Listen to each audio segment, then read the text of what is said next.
নতুন আলু নতুন সিম এই সিজনে নতুন ভাজি না বানিয়ে খেলে খুবই মিস করবেন। তো আমি আজকে আপনাদেরকে দেখাবো নতুন আলু এবং নতুন সিম দিয়ে সুন্দর একটা ভাজির রেসিপি দেখানোর চেষ্টা করব। তার জন্য ফার্স্টে দিয়ে দিলাম সয়াবিন তেল, তারপরে দিয়ে দিলাম কিছু শুকনা মরিচ, তারপরে দিয়ে দিলাম কিছু পেঁয়াজ। তো পেঁয়াজ গুলা দিয়ে দিলাম কাঁচামরিচ। তো কাঁচামরিচটা দিয়ে একটু নাড়াচাড়া করে একটু ভেজে তারপরে দিয়ে দিলাম আলুগুলা সুন্দর করে একটু পাতলা করে কেটে নিয়েছি। আর আলুগুলা দিয়ে কিন্তু দিয়ে দিলাম একদম নতুন তরতাজা ফ্রেশ সিম গুলা কিন্তু দিয়ে কিন্তু আমি নাড়াচাড়া করে নিচ্ছি। নাড়াচাড়া করে নিয়ে একটু গরম যখন হয়ে যাবে তখনই আপনারা পরিমাণ মতো লবণটা দিয়ে দিবেন।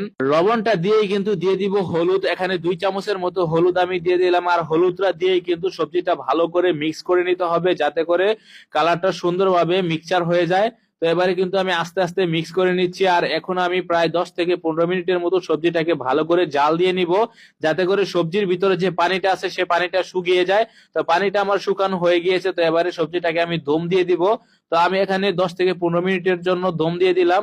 তো 10 থেকে 15 মিনিট পরে কিন্তু ঢাকনাটা উঠিয়ে নিলাম। দেখেন সবজির কালারটা কতটা সুন্দর কালার আসছে, দেখতেই কিন্তু ওয়াও লাগছে আর খেতে কিন্তু খুবই সুস্বাদু লাগবে।